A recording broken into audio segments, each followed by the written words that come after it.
আসসালামু আলাইকুম ভিউয়ার্স, আপনারা কেমন আছেন? আলহামদুলিল্লাহ আমি ভালো আছি। এই দেখেন, আজকে আমি যে ইলিশ মাছের লেজা দিয়ে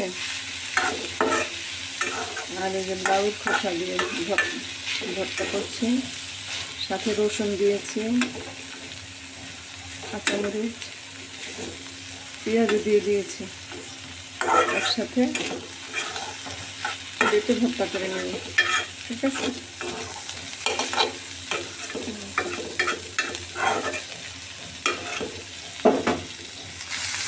ধনে পাতা দিয়ে দিয়েছি, আমি খুব ভালো করে ভেজে নেব।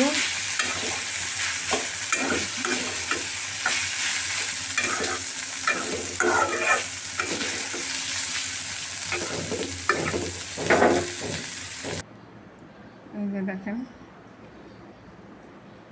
ভর্তা বেটে নিয়েছি, লাউয়ের খোসা দিয়ে ইলিশ মাছের লেজা দিয়ে ভর্তা করেছি।